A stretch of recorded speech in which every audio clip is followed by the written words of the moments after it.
The sound of a shotgun blast tore through the morning calm at the Broken Spoke Ranch, but Zara Blackburn barely flinched as she continued hanging laundry, the white sheets snapping in the warm California breeze. At 22, she had grown accustomed to the occasional gunfire that punctuated life in Quartz Hill, especially since her father's passing had left her to manage the ranch alone, becoming an unwitting prize for every ambitious man in the territory. It was 1878, and the gold rush fever that had gripped California decades earlier had settled into a steady simmer of opportunity seekers and fortune hunters. The Broken Spoke sat on prime grazing land with reliable water access, making it one of the most coveted properties in the region. What made it even more desirable was its young, unmarried proprietress. Zara secured the last clothespin and wiped her brow with the back of her hand. Her honey-blonde hair was pulled back in a practical braid, though rebellious tendrils framed her face in the morning light. Despite her attempts to appear unremarkable in her simple blue cotton dress, there was something striking about her determined green eyes and the confident set of her shoulders. "Miss Blackburn." The voice belonged to Yates Young, foreman of the neighboring Crooked Arrow Ranch and the only man in 3 counties who called her by her proper name instead of little lady or darlin'. He approached on his Palomino stallion, dust rising from the horse's hooves. Yates was not what most would consider handsome in the conventional sense. His jaw was a bit too square, his nose slightly crooked from a break that hadn't healed right, and his frame too lanky to cut an imposing figure. But there was something in his eyes, a steady, unwavering blue that Zara had found herself thinking about during quiet moments. "Mr. Young," she acknowledged with a nod. "Was that your shotgun I heard?" He dismounted in one fluid motion, his worn leather boots raising small puffs of dust as they hit the ground. "Afraid so. Caught Vernon Pickens and his boys trying to rustle some of your cattle along the North Ridge." Zara's expression hardened. "Again, that's the 3rd time this month." "They're getting bolder," Yates confirmed, removing his hat to reveal dark hair that curled slightly at the ends. "I was checking our shared fence line when I spotted them, fired a warning shot, and they scattered like quail." "I don't know how to thank you," Zara said, genuinely grateful for his intervention. Since her father's death 6 months prior, Yates had been looking out for her, though never in a way that suggested she couldn't manage on her own. No need for thanks, just being neighborly. He shifted his weight, seeming suddenly aware of their solitude. "Though I did come with news you might want to hear. There's talk in town that the Anderson brothers have their eye on your spread, all 3 of them." Zara sighed heavily. The Anderson brothers, William, Thomas, and James, were wealthy cattle barons who owned the largest operation in the territory. They were also notorious for their ruthless business tactics and their belief that a woman had no business running a ranch. "Let them talk," she said with more confidence than she felt. "This is my land, fair and square." Yates's expression grew serious. "They don't just talk, Zara. They've been buying up every struggling ranch from here to Sacramento, and they've got the bank in their pocket." The use of her first name wasn't lost on her, but the gravity of his warning took precedence. "They can't force me to sell." "No," he agreed, "but they can make it mighty difficult for you to keep holding on." He hesitated before adding, "I've also heard they're not above courting a lady to get what they want." The idea of being wooed by any of the Anderson brothers made Zara's skin crawl. William, the eldest, was nearly 50 with a reputation for going through wives like horses through shoes. Thomas was known for his drinking and gambling, while James, though the youngest at 30, was perhaps the most calculating of the 3. "Well, they'll be wasting their time," she declared. "I have no intention of marrying or selling." Yates replaced his hat, a small smile playing at the corners of his mouth. "That's what I figured you'd say. Just thought you should know what you're up against." As if on cue, the sound of approaching horses drew their attention to the road leading to the ranch house. 3 riders appeared, their mounts kicking up dust in their wake. "Speak of the devils," Yates muttered. The Anderson brothers rode matching black stallions, their clothing fine despite the trail dust. They pulled up short when they spotted Yates standing with Zara. "Well now, isn't this cozy?" William, the eldest, called out. His voice carried the false warmth of a practiced charmer. "Miss Blackburn, I hope we're not interrupting anything." Zara straightened her spine, instinctively stepping slightly forward as if to shield her property from their gaze. "Not at all, Mr. Anderson. Mr. Young was just delivering some news about trespassers on my land." Thomas, the middle brother, spat a stream of tobacco juice onto the ground. "Trespassers, is it? This territory's getting too crowded for my liking." James, the youngest, remained silent, his calculating eyes moving between Zara and Yates with undisguised interest. William dismounted with the practiced ease of a man who'd spent his life in the saddle. "Miss Blackburn, my brothers and I have come with a proposition for you. One that I believe will solve all your difficulties." "I wasn't aware I had any difficulties that needed solving, Mr. Anderson," Zara replied coolly. William chuckled, the sound reminiscent of stones in a dry creek bed. "A young woman alone on a ranch this size. I'd say that's difficulty enough. But we've also heard about your trouble with cattle rustlers, not to mention the mortgage that's coming due at the bank." Zara felt a chill despite the warm day. How did they know about her mortgage payment? That information was between her and the banker. "What my brother is trying to say," James finally spoke, his voice smoother than William's rough drawl, "is that we're prepared to make you a very generous offer for the broken spoke. Or," Thomas added with a leer that made Zara's skin crawl, "one of us could take it off your hands in a more permanent arrangement." The implication was clear, and Zara felt her cheeks flush with anger. "The broken spoke is not for sale, gentlemen, not for money, and certainly not for marriage." William took a step closer, his smile never reaching his eyes. "Now, Miss Blackburn, don't be hasty. We're offering you a way out before things get complicated."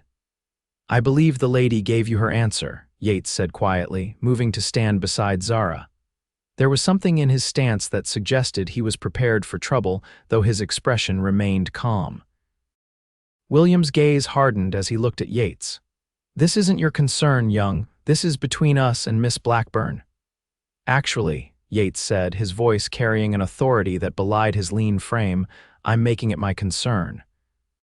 Thomas dismounted now, his hand hovering near the revolver at his hip.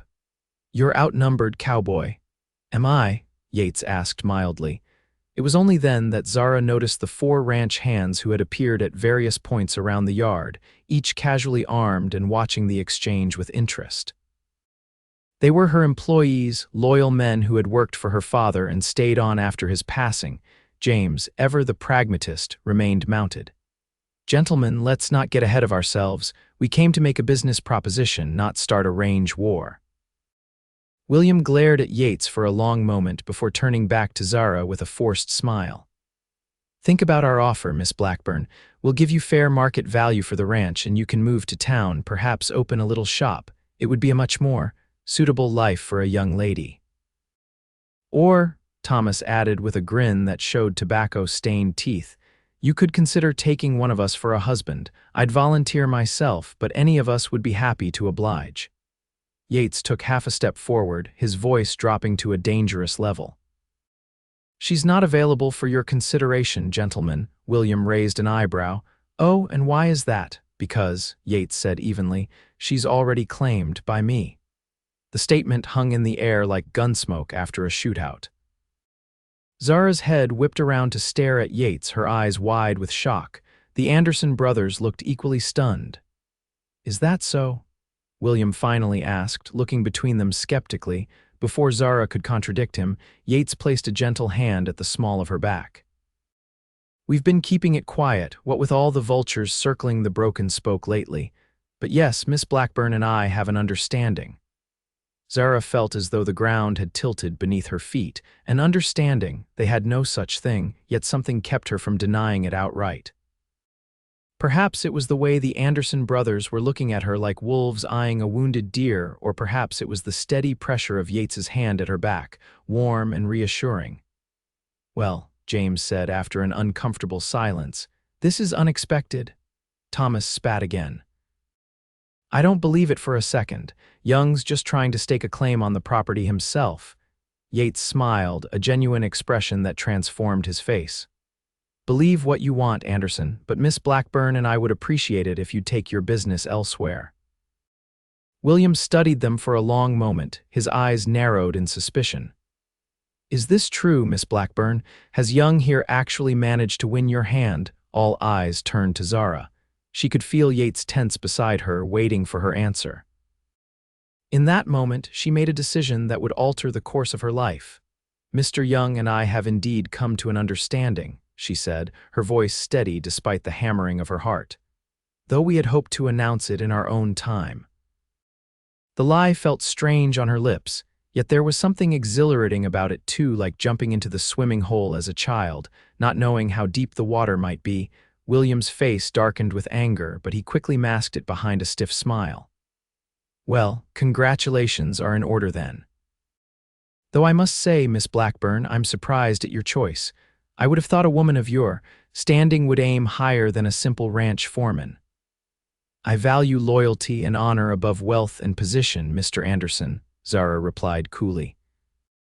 "Now, if you'll excuse us, we have work to attend to." The dismissal was clear, and after a moment of tension, William nodded curtly.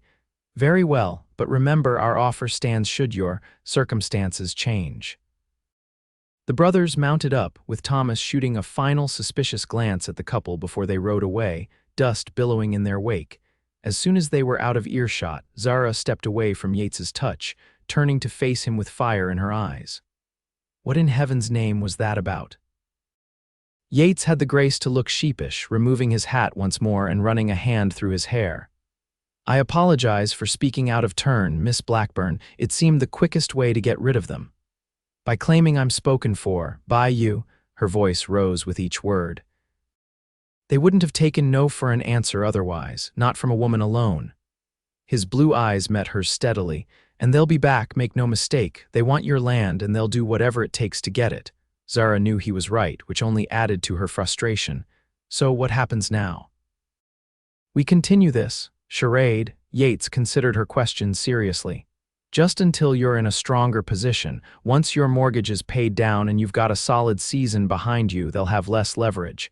And if they come back before then we'll face them together." He said it simply, as though offering to help her mend a fence rather than proposing an elaborate deception. Zara studied his face, looking for signs of ulterior motives. What she saw instead was concern, determination, and something else she couldn't quite name. "Why would you do this for me, Mr. Young? What's in it for you?" His lips quirked into a half smile. "Maybe I'm just not fond of bullies, Miss Blackburn, or maybe I've got my own reasons for wanting to see the Andersons taken down a peg." She sensed there was more to it than he was saying, but she didn't press. Instead, she nodded slowly.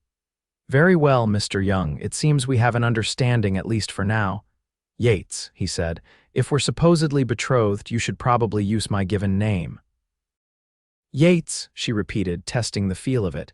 "And I suppose you should call me Zara," he nodded, replacing his hat. "Zara it is." He turned to remount his horse, then paused. "I'll ride into town tomorrow, spread the news of our engagement. The more people who believe it, the safer you'll be."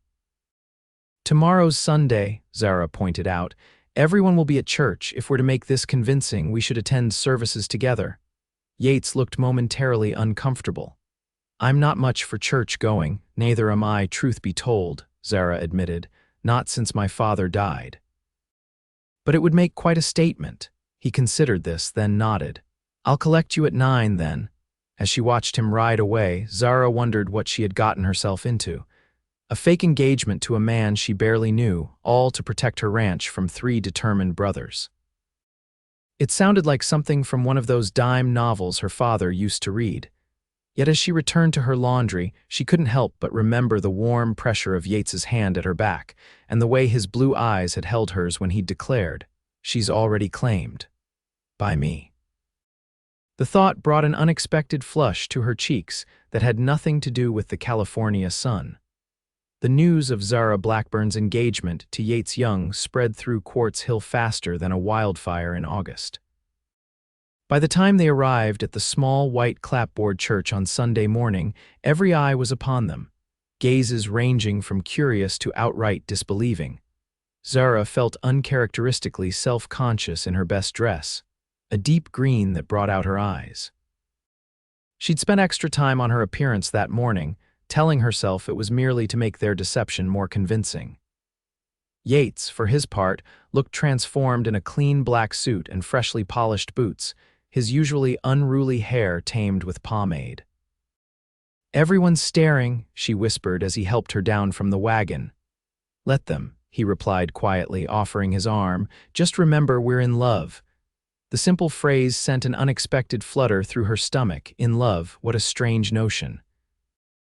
Zara had never given much thought to romance, too busy learning the ranch business from her father and then fighting to keep it after his death. They took seats near the back, and Zara was acutely aware of Yates beside her, his tall frame slightly too large for the narrow pew. Throughout the service, she found her attention wandering from Reverend Miller's sermon on the virtues of honesty, an irony not lost on her to the man at her side. What did she really know about Yates Young? He'd arrived in Quartz Hill 3 years ago, taking the foreman position at the Crooked Arrow Ranch after the previous foreman had been killed in a stampede. He kept to himself mostly, did his job well, and seemed to have earned the respect of his employers and the men under his charge. But beyond that, he remained something of a mystery. After the service, they stood in the churchyard, accepting congratulations with as much grace as they could muster. Mrs. Peterson, the baker's wife and the town's most notorious gossip, approached them with a smile that didn't quite reach her eyes. "Such wonderful news," she said, clasping Zara's hands in her own. "And so unexpected. Why, I had no idea you two were even courting."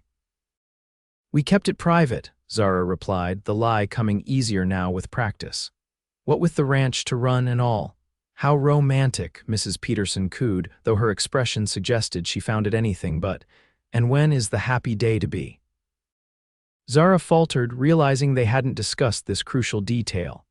Yates smoothly stepped in, his hand coming to rest lightly on Zara's back once more. "We're thinking late summer," he said easily. "After the cattle drive and harvest. So practical, Mrs. Peterson said with a smile that didn't reach her eyes. "Well, I'm sure it will be a lovely affair." As she moved away to spread the news, Zara let out a breath she hadn't realized she'd been holding. Late summer, Yates shrugged, seemed plausible.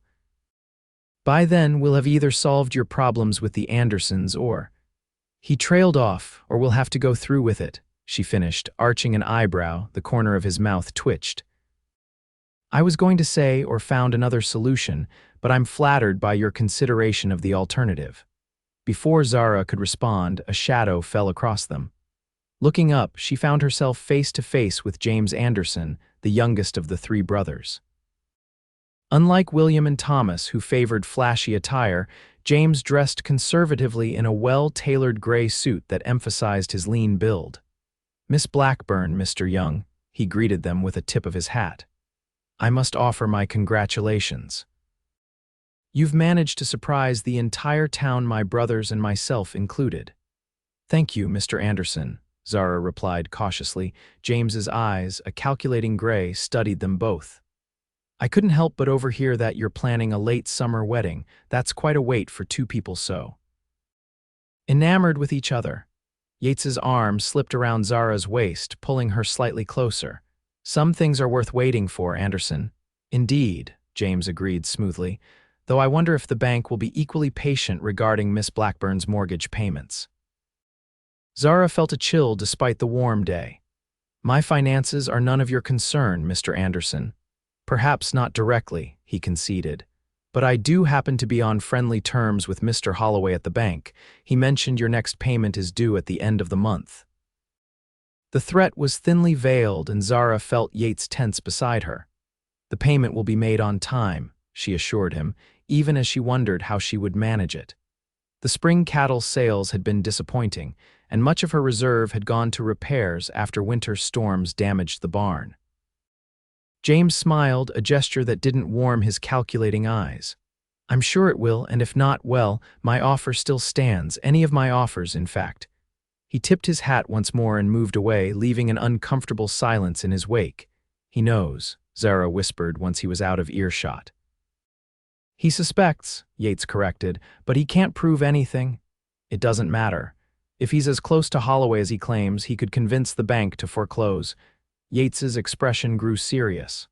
How much is the payment? Zara hesitated, reluctant to share such personal information. But if they were to maintain this charade, some level of honesty was required. $300, he whistled low.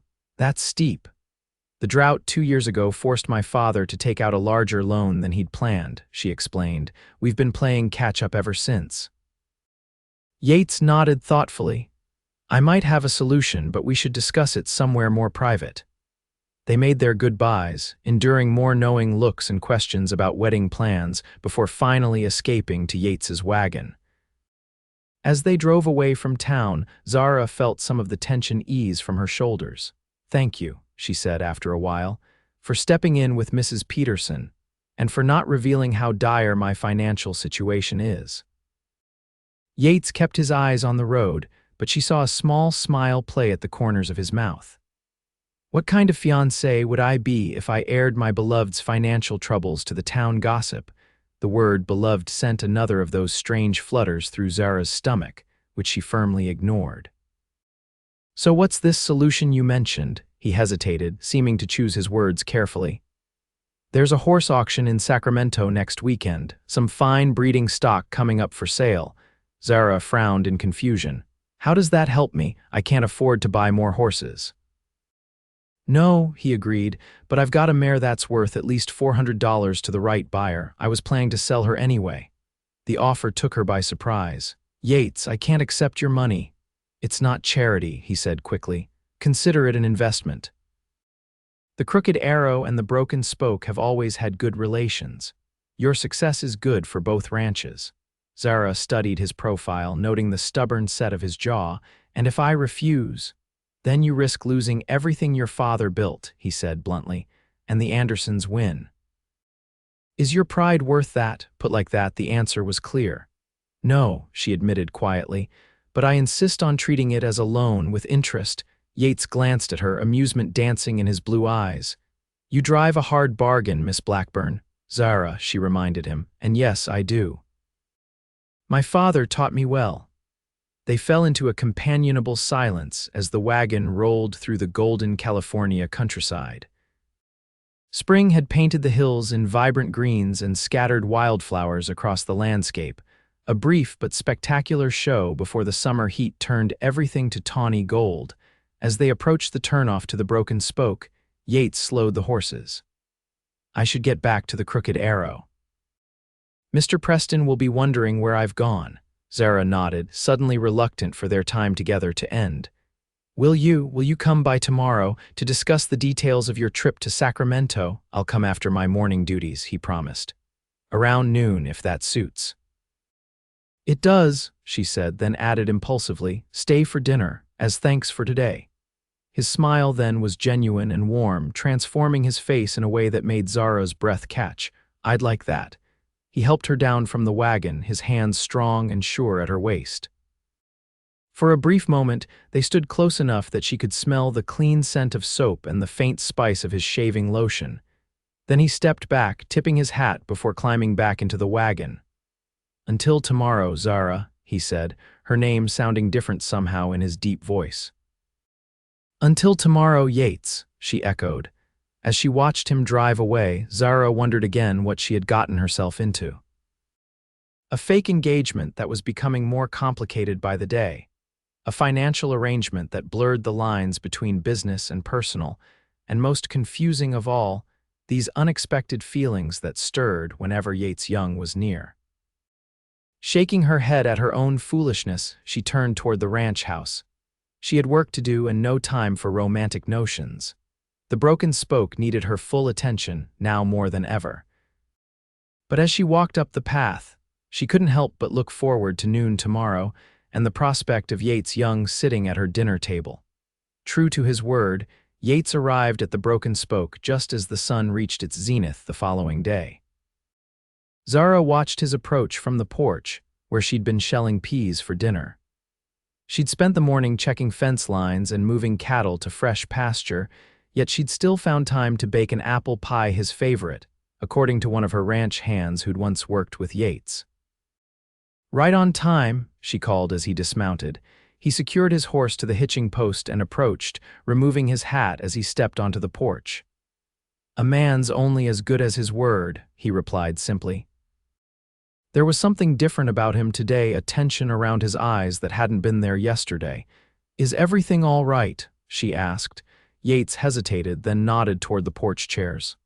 "Mind if we sit?" They settled into the worn wooden chairs that had been her father's favorite spot to watch the sunset. Zara waited, sensing that whatever he had to say required patience. "William Anderson paid a visit to the Crooked Arrow this morning," he finally said, his voice low. "Had a private conversation with Mr. Preston." Alarm quickened Zara's pulse. "About what? About me?" Yates twisted his hat in his hands, a rare display of nervousness, "and about our sudden engagement." "What did he say?" "He suggested to Mr. Preston that I was taking advantage of a vulnerable young woman to get my hands on her property." His mouth twisted in a humorless smile. "Said a man of my background shouldn't be trusted with such matters." Zara frowned. "Your background? What did he mean by that?" Yates met her gaze directly, his blue eyes serious. "There are some things about me you don't know, Zara, things I should probably tell you given our arrangement." She felt a flutter of apprehension but nodded for him to continue. "My real name is Yates Youngblood," he said quietly. "I changed it when I came to California, simplified it, I suppose you could say." "Why?" He looked away, focusing on the distant mountains. "Because Yates Youngblood was wanted for murder in Colorado territory." The revelation hung in the air between them. Zara's mind raced, trying to reconcile this information with the man she thought she knew. "You killed someone?" "Yes," he admitted, his voice steady despite the gravity of his confession. "A man named Carter Blackwood." The name hit Zara like a physical blow. "Blackwood like my name." Yates nodded grimly. "No relation to your family as far as I know, but that's why William's accusation is so dangerous. If anyone starts looking into my past, they might discover the truth." Zara finished for him. She studied his face, searching for signs of the killer he claimed to be. All she saw was the same Yates, steady, reliable, with that hidden sadness behind his eyes that had always intrigued her. "Tell me what happened." He took a deep breath. "I was 19, working as a cattle driver in Colorado." Blackwood was a cattle baron not unlike the Andersons who'd been forcing smaller ranchers out of business. "My employer was one of them." His hands tightened on his hat. "Blackwood's men burned us out one night. My employer and his wife died in the fire." Zara's hand flew to her mouth. "That's terrible." "It was," Yates agreed grimly. "I tracked Blackwood to a saloon in Denver, confronted him about what he'd done. He laughed, said they should have been more careful with their lamps." His jaw tightened at the memory. "We fought. He drew on me, but I was faster. Shot him dead in front of 20 witnesses." "Self-defense," Zara said immediately. Yates shook his head.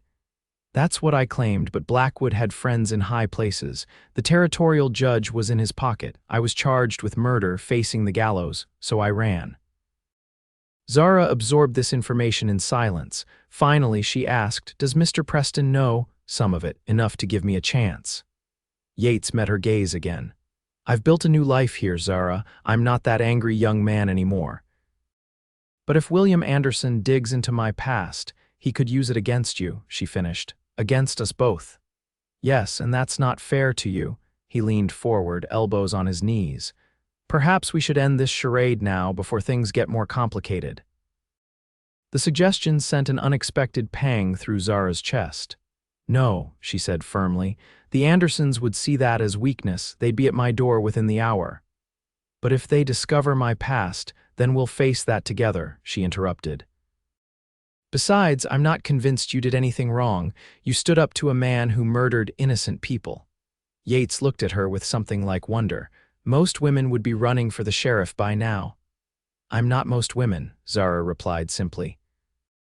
"And I've had my fill of bullies like Blackwood and the Andersons.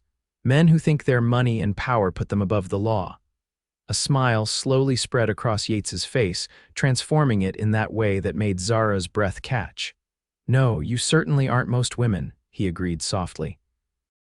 The moment stretched between them, charged with something Zara wasn't ready to name. Finally, she stood, smoothing her skirts. Well, now that we've established I'm not throwing you to the wolves, perhaps we should discuss your trip to Sacramento. Yates rose as well, his expression shifting back to business. I'll leave tomorrow at first light. The auction is the day after, and I'll need time to present the mare properly. How long will you be gone? 3 days, maybe 4. He hesitated, then added, will you be all right here alone? The question would have irked Zara from anyone else, but from Yates, it seemed born of genuine concern rather than doubt in her abilities. I've managed this ranch for 6 months on my own, she reminded him gently. I can handle a few more days. Of course you can, he agreed quickly. It's not your competence I question, but the Andersons' intentions. They might see my absence as an opportunity. She hadn't considered that. I have my men, and a shotgun I'm not afraid to use. Keep it close, he advised seriously. And send word to the Crooked Arrow at the first sign of trouble. Mr. Preston may not know all my history, but he's a good man. He won't let the Andersons harm you. The intensity of his concern warmed something inside Zara. I will. Now, come inside. Dinner's almost ready, and we can finalize our plans over food. They moved into the ranch house, the confession hanging between them not forgotten but accepted. As Zara prepared the final touches for their meal, she found herself glancing at Yates, seeing him in a new light. There was more depth to him than she'd realized, more history etched into the lines of his face. And despite the complications his past might bring to their arrangement, she found herself more drawn to him than ever. The 3 days following Yates's departure for Sacramento were the longest of Zara's life, though she would never have admitted it aloud. She threw herself into ranch work with renewed vigor, repairing fences, treating a sick calf, and checking water levels in the stock ponds.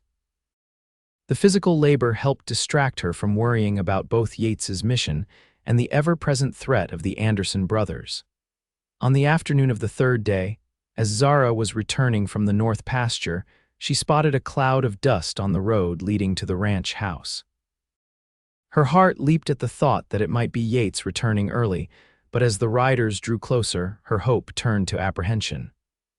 3 men on horseback approached, and even at a distance, she recognized the distinctive black stallions of the Anderson brothers. Zara urged her mare into a trot, determined to reach the ranch house before them. Her shotgun was there, along with 2 of her ranch hands who were repairing tack in the barn. She wouldn't face the Andersons alone this time. She arrived just moments before them, quickly dismounting and handing her horse to Miguel, one of her most loyal workers. The Andersons are coming, she said quietly. Stay close, but let me handle this. Miguel nodded, leading her horse to the barn while casting a suspicious glance toward the approaching riders. Zara smoothed her hair and straightened her riding skirt, determined to appear calm and in control. She stood on the porch, one hand resting near the door where her shotgun leaned against the wall, just out of sight. The Anderson brothers reined in their horses in the yard, but only James dismounted. William and Thomas remained seated, their expressions unreadable beneath the brims of their hats. Miss Blackburn, James greeted her with a tip of his hat. I hope we find you well. Mr. Anderson, she acknowledged coolly. What brings you to the Broken Spoke? James ascended the porch steps, stopping at a respectful distance. Unlike his brothers, he always maintained a veneer of civility, which somehow made him more dangerous in Zara's eyes. I've come with news that might interest you, he said, his gray eyes studying her face, and a renewed offer. I'm not selling the ranch, Zara stated firmly. And I'm not in need of a husband. As you know, I'm engaged to be married. James smiled thinly. Yes, to the mysterious Mr. Young, or should I say Mr. Youngblood. The name hung in the air between them like a challenge. Zara fought to keep her expression neutral, even as her mind raced. How had they discovered Yates's true identity so quickly? I'm afraid I don't understand, she said, playing for time. Come now, Miss Blackburn, let's not pretend. James took another step closer. Your fiancé is a wanted man in Colorado territory, a murderer who fled justice. That's a serious accusation, Mr. Anderson. It's not an accusation, it's a fact. He produced a folded paper from his jacket pocket and handed it to her. This arrived by telegraph yesterday. Zara unfolded the paper, her heart sinking as she read the brief message from the sheriff in Denver, confirming that one Yates Youngblood was indeed wanted for the murder of Carter Blackwood in 1875. "This proves nothing except that someone with the same name is wanted in Colorado," she said, handing the paper back with a steadier hand than she felt. James chuckled. "We both know it's him. The question is, what will you do with this information?" "Nothing," Zara replied simply. "Yates told me about his past. He killed in self-defense after Blackwood murdered his employers." Surprise flickered briefly across James's face before he masked it. "And you believe him? A drifter with a violent past." "I do." And she realized with some surprise that she truly did. There was an honesty to Yates that the Andersons, with all their wealth and polish, completely lacked. "Well, that's unfortunate," James said with a sigh that didn't reach his eyes, "because I've already informed Sheriff Davis about our suspicions." Zara felt a cold knot form in her stomach. "You did what?" "It's my civic duty," James replied smoothly. "A dangerous fugitive in our midst. The sheriff was most appreciative of the information." "Yates is no danger to anyone," Zara said through gritted teeth. "The courts in Colorado disagree. And when your fiancé returns from Sacramento, he'll find the sheriff waiting to arrest him." James's expression hardened. "Unless, of course, we can reach an agreement about the broken spoke." The trap became clear. "You're blackmailing me," Zara stated flatly. "I prefer to think of it as negotiation." James glanced over his shoulder at his brothers, who watched the exchange with interest. "Sign the ranch over to us, and we'll ensure that the telegraph lines between here and Denver experience difficulties. The sheriff will never receive confirmation of Young's identity." Zara's mind raced. If Yates were arrested and extradited to Colorado, he'd face hanging. The thought made her physically ill, but giving up her father's legacy to these vultures was equally unthinkable. "I need time to consider," she said finally. James nodded as though he'd expected this. "You have until sunset tomorrow. When Young returns, either the deed to the broken spoke is in our hands or he'll be in the sheriff's." With that, he descended the porch steps and remounted his horse. The three brothers tipped their hats in mocking unison before turning their mounts and riding away. As soon as they were out of sight, Zara sagged against the porch railing, her composure crumbling. Miguel emerged from the barn, concern etched on his weathered face. "Trouble, Miss Blackburn." "Yes," she admitted, seeing no point in hiding it. "The Andersons know about Mr. Young's past. They've told the sheriff." Miguel's expression darkened. "That is bad news. What will you do?" Zara straightened, her mind already forming a plan. "I'm riding to Sacramento tonight." "But that's a full day's journey, even pushing hard," Miguel protested. "Then I'd better leave now," Zara said grimly. "I need to warn Yates before he returns and rides straight into a trap." Miguel studied her for a moment, then nodded. "I'll saddle your fastest horse and pack some supplies."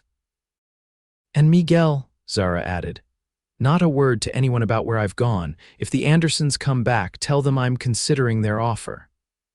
As Miguel hurried to prepare for her journey, Zara went inside to change into riding clothes and gather what money she had.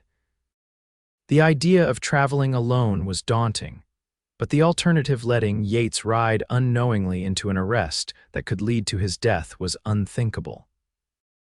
And as she prepared for the dangerous journey, Zara was forced to confront a truth she'd been avoiding. Her feelings for Yates Young had grown far beyond their pretend engagement.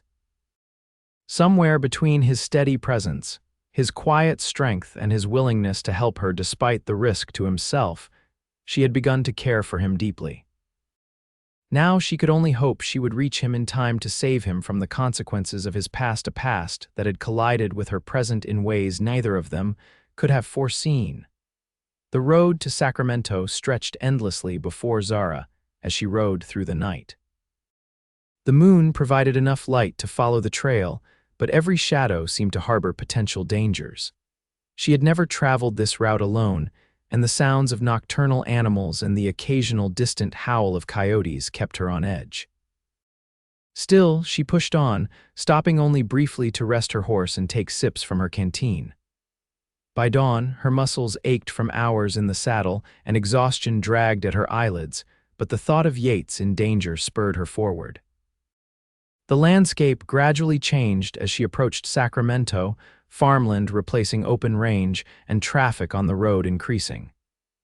By midday, she reached the outskirts of the city, its buildings and bustling streets a stark contrast to the quiet of Quartz Hill. The horse auction was being held at the fairgrounds on the edge of town. Zara made her way there, drawing curious glances from passers-by. A woman traveling alone, dusty from the road and clearly exhausted, was an unusual sight. The auction grounds teemed with activity, horses being led to and from the bidding ring, buyers clustering in groups to discuss bloodlines and prices, sellers making last-minute preparations to show their stock in the best light. Zara dismounted stiffly, leading her tired horse through the crowds as she scanned faces for Yates.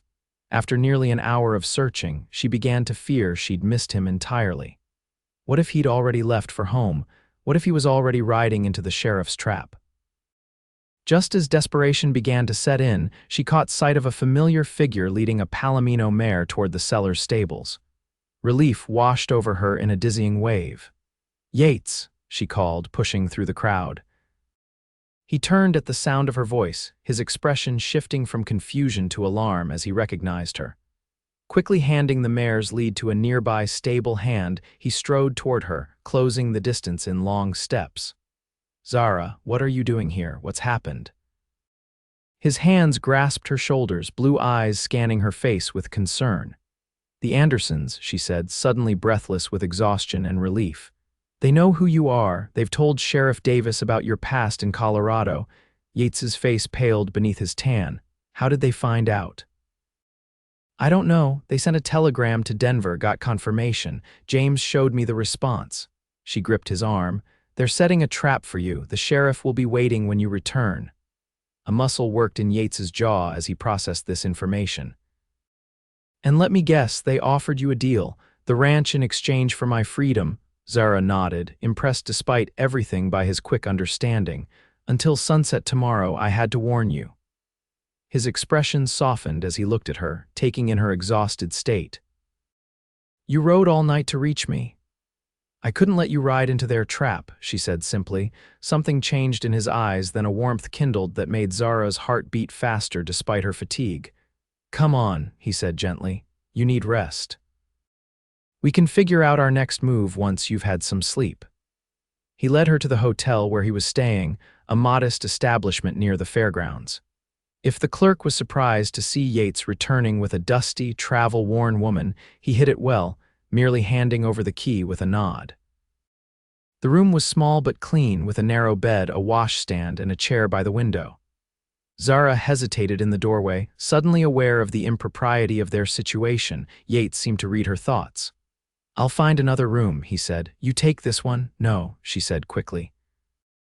"We need to talk, to plan, and I—" She hesitated, embarrassed by her own vulnerability. "I don't want to be alone right now." His expression softened. "I'll sit in the chair, you take the bed. Rest, Zara, you're dead on your feet." Too exhausted to argue, she removed her riding boots and hat, then lay down on the bed fully clothed. The straw mattress felt like heaven after hours in the saddle. "What about the auction?" she asked, fighting to keep her eyes open. "Your mare." "Already sold," Yates said, settling into the chair. "For $420. Relief washed over her. At least one part of their plan had succeeded. "Thank you," she murmured, already drifting toward sleep. "For everything." The last thing she saw before her eyes closed was Yates watching her from the chair. His expression a mixture of concern, gratitude, and something deeper that her tired mind couldn't quite identify. When Zara awoke, the room was bathed in the golden light of late afternoon. For a moment she was disoriented, but then the events of the previous day came rushing back. She sat up quickly, looking around for Yates. He sat by the window, his profile outlined against the waning sunlight. He'd removed his jacket and rolled up his shirt sleeves, revealing forearms corded with muscle from years of ranch work. He turned at her movement, a small smile touching his lips. "Welcome back," he said softly. "You've been asleep for about 6 hours." Zara pushed her disheveled hair from her face, suddenly self-conscious. You should have woken me. We don't have much time. You needed the rest. He rose, pouring water from a pitcher into a basin on the washstand. I've been thinking about our options. Zara swung her legs over the edge of the bed, accepting the damp cloth he offered to wipe her face. And Yates leaned against the wall, crossing his arms. As I see it, we have three choices. First, I could keep running, head north to Oregon or Washington, maybe even Canada, start over again. The thought of him leaving forever made Zara's chest tighten painfully. What's the second option? I turn myself in to the authorities here in Sacramento, face extradition and trial in Colorado. His expression was grim. It's been 3 years. Maybe witnesses have died or moved on. Maybe I could convince a jury it was self-defense. And risk hanging. Zara shook her head vehemently. No, what's the third option? Yates hesitated, then said, we call the Andersons' bluff, return to Quartz Hill together and fight them openly. How? They've already told the sheriff. The sheriff knows me, Yates interrupted. He might be willing to listen to my side before acting rashly, especially if we can prove the Andersons are using this as leverage to steal your ranch. Zara considered this. Sheriff Davis was a fair man from what she knew of him, stern but not corrupt. It's risky, she said finally, if he decides to arrest you. Then I'll face that, Yates said simply. But I'm tired of running, Zara, and I won't leave you to face the Andersons alone. His words warmed her in a way that had nothing to do with the late afternoon sun streaming through the window. Then we go back, she decided. Together. Yates studied her face for a long moment, as if memorizing its features. There's something else we should discuss, he said finally. Our engagement. Zara's heart skipped a beat. What about it? It started as a ruse to protect you from the Andersons. He pushed away from the wall, taking a step toward her. But I think we both know it's become something more, at least. He hesitated, uncharacteristically uncertain. At least for me. Zara stood, her legs steadier than she expected. What are you saying, Yates? He closed the distance between them, taking her hands in his. I'm saying that somewhere between pretending to love you and facing the prospect of never seeing you again, I realized I wasn't pretending anymore. The simple declaration stole Zara's breath. She looked up into his blue eyes, seeing the truth of his words reflected there. I rode all night to warn you, she said softly. I think that says something about my feelings, too. A smile transformed his face, erasing the worry lines that had seemed permanently etched there. Slowly, giving her every chance to pull away, he lowered his head and brushed his lips against hers in a gentle kiss. It was brief and chaste, but it sent warmth spreading through Zara's entire body. When he drew back, she followed, rising on tiptoe to kiss him again, her hands finding their way to his shoulders. This time the kiss deepened, Yates's arms encircling her waist to draw her closer. Zara had been kissed before awkward, fumbling encounters with boys from neighboring farms, but never like this. Never with this sense of rightness of coming home. When they finally parted, both breathless, Yates rested his forehead against hers. Whatever happens when we return to Quartz Hill, he said quietly, I want you to know that this us is real for me. For me too, Zara whispered, her heart full to bursting with feelings she'd never expected to have. Which is why we're going to fight for our future, together. They left Sacramento at dawn the following day, the saddlebags of Yates's horse heavy with the proceeds from the sale of his mare. They rode side by side, their mounts setting a steady pace that would bring them back to Quartz Hill by early evening, just before the Andersons' deadline. The journey passed more quickly than Zara's desperate ride to Sacramento, filled as it was with conversation and planning. They discussed strategies for confronting the Andersons and approaching Sheriff Davis. They shared stories from their pasts, Yates speaking more openly about his life before Colorado, and Zara recounting memories of her father and their early days on the ranch. And occasionally, when the trail widened enough for their horses to walk close together, Yates would reach across to take Zara's hand, the simple contact reinforcing their new understanding. As the familiar landscape of Quartz Hill came into view, however, their conversation grew more focused on the immediate challenges ahead. We should go directly to the sheriff, Yates said as they crested a hill overlooking the town. before the Andersons realize we're back." Zara nodded her agreement. "He's usually at his office until sundown. If we ride straight in, we might catch him before he starts his evening rounds." They urged their horses to a faster pace, dust rising from the road as they approached town. Quartz Hill looked peaceful in the late afternoon light, its handful of buildings bathed in golden sunshine. Shopkeepers were beginning to close up for the day, and a few townsfolk strolled along the boardwalks. As they rode down the main street, however, Zara noticed an unusual number of people gathered outside the sheriff's office. Her heart sank as she recognized the Anderson brothers' black stallions hitched to the rail. "They're already there," she said quietly to Yates. His expression hardened. "Then we face them together." They dismounted in front of the sheriff's office, drawing curious stares from the onlookers. Word of Yates's past and the Andersons' ultimatum had clearly spread, despite their efforts at discretion. Before they could enter the building, the door swung open. Sheriff Davis stepped out, followed by the three Anderson brothers. William's face twisted into a triumphant smile when he spotted them. "Well now, if it isn't the fugitive and his lady love," he drawled. "Right on time."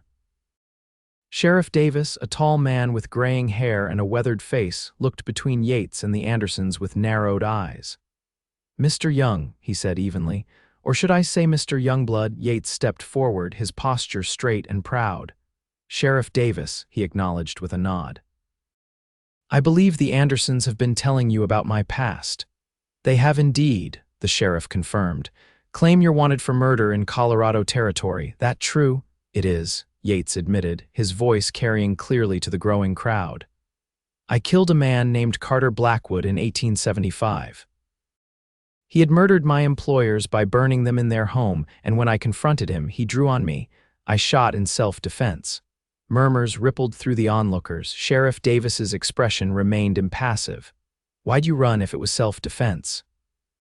"Because Blackwood owned the territorial judge," Yates explained. "I knew I'd hang regardless of the truth." James Anderson stepped forward, his smooth voice cutting through the murmurs. "A convenient story, but one without proof. The facts remain. He's a killer and a fugitive from justice." "And you're using that information to blackmail Miss Blackburn into selling her ranch," Zara interjected, her voice steady despite her racing heart. "You gave me until sunset today to sign over the deed, or you'd ensure Yates was arrested." This revelation caused louder murmurs from the crowd, many of whom were longtime residents who remembered Zara's father and had watched her fight to keep the ranch after his death. Sheriff Davis's bushy eyebrows rose. "That true, Anderson?" William stepped forward, his face flushed with anger. "We merely offered Miss Blackburn a business proposition. Her personal entanglements with criminals are her own affair."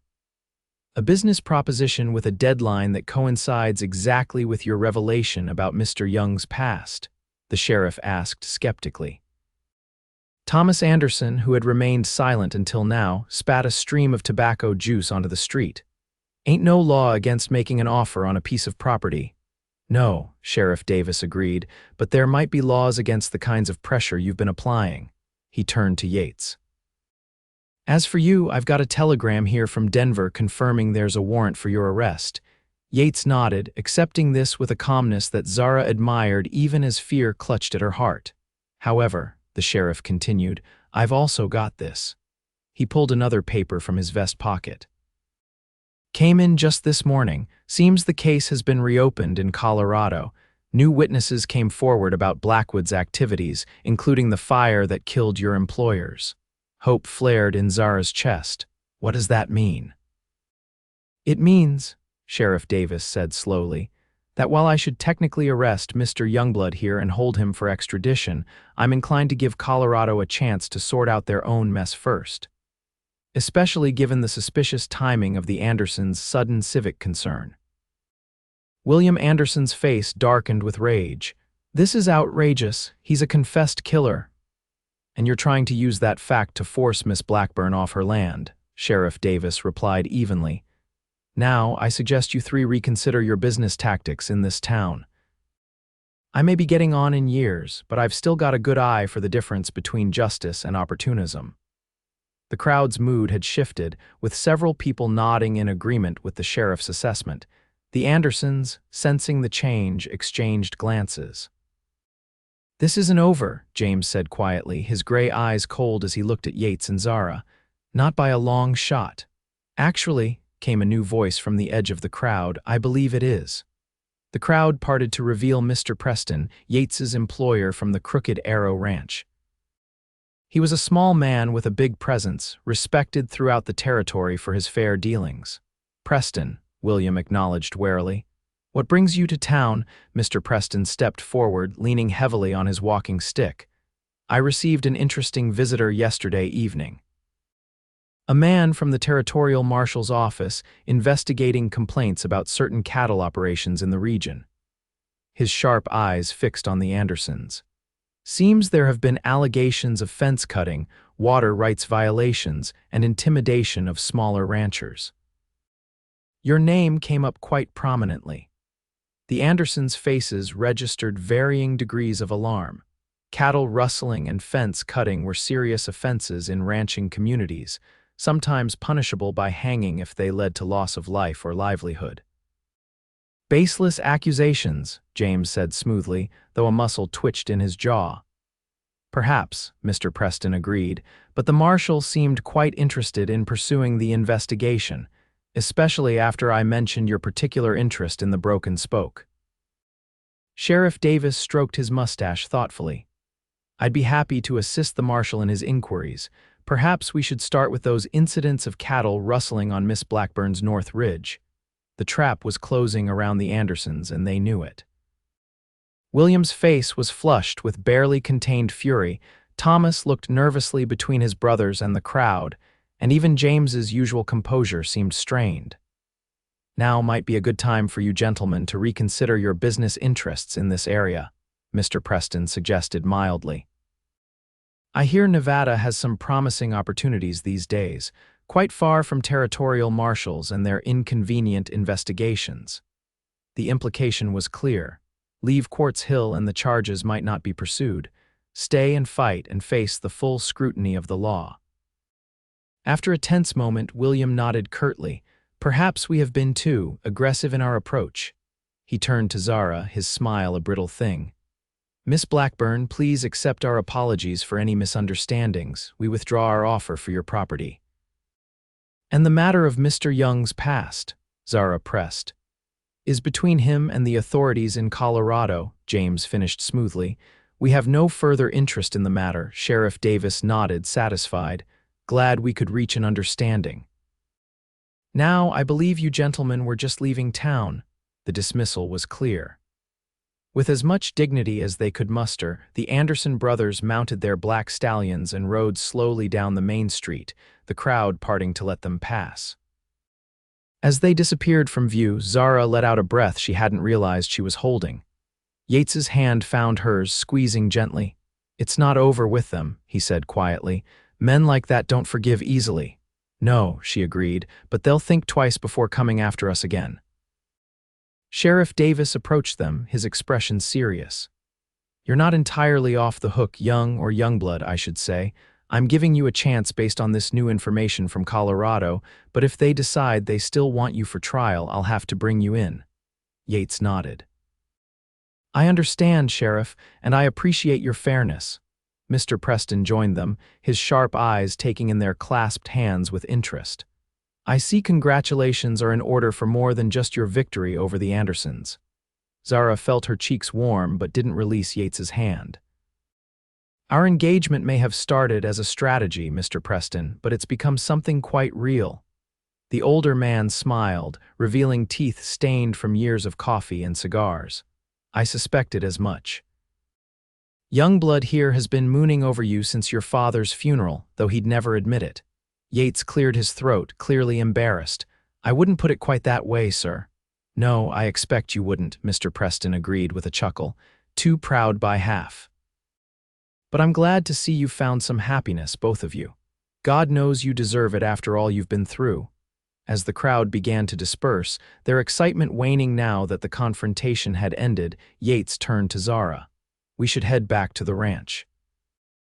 It's been a long couple of days, she nodded, suddenly aware of the exhaustion weighing on her. Yes, let's go home. The word hung between them, weighted with new meaning, home, not just the broken spoke, but wherever they were together. They mounted their horses and rode out of town, side by side as the setting sun painted the landscape in hues of gold and crimson. Neither spoke for a while, content in the comfortable silence that had developed between them. Finally, as they approached the turnoff to the ranch, Yates said, "You know, I meant what I said back in Sacramento, about our engagement being real for me."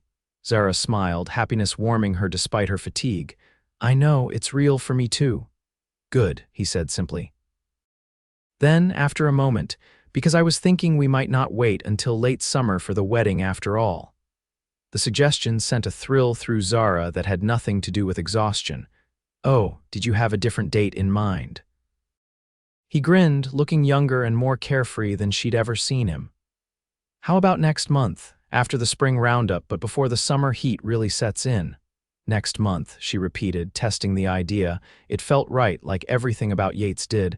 "I think that would be perfect." As they rode toward the broken spoke, their future stretching before them like the open land, Zara reflected on the strange turns of fate that had brought them to this moment. A fake engagement that became real. A wanted man who became her protector. 3 brothers who had tried to claim her and her land, only to be defeated by the quiet strength of the man who rode beside her.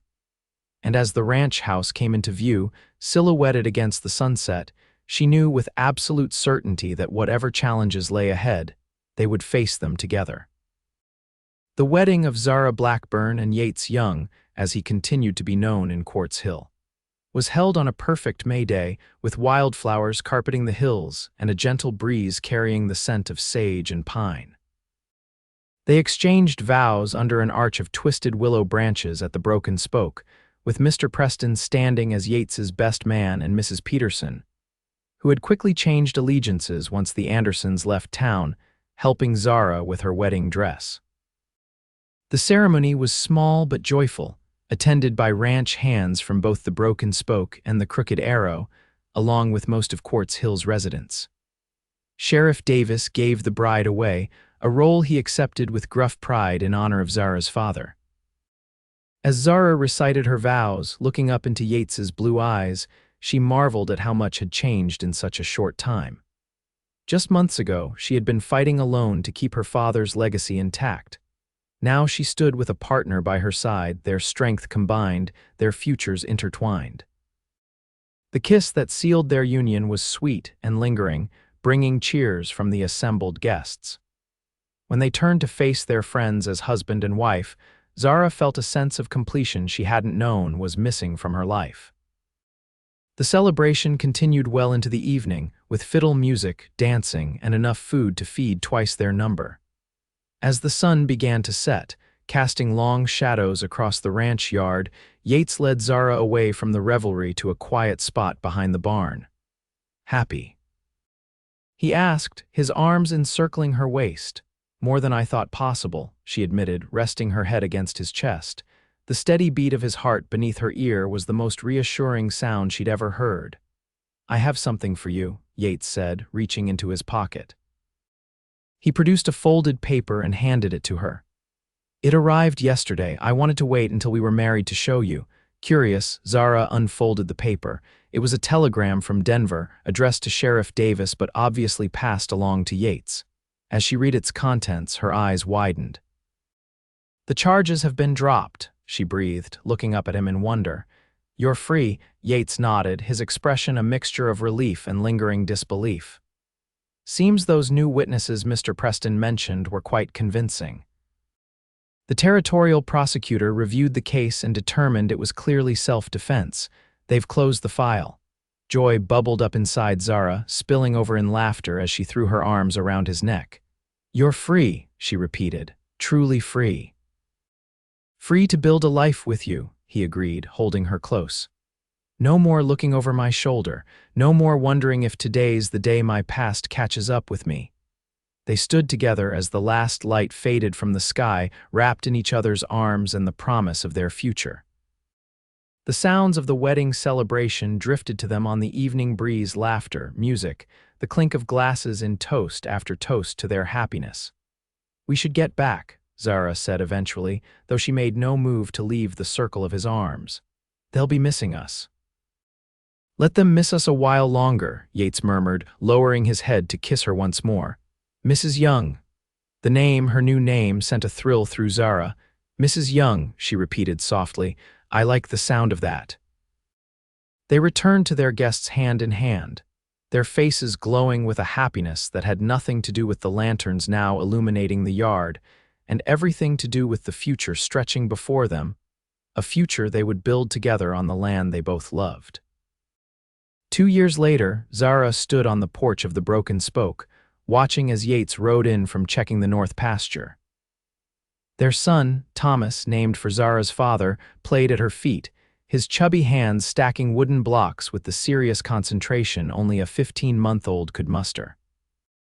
The ranch had flourished under their combined care.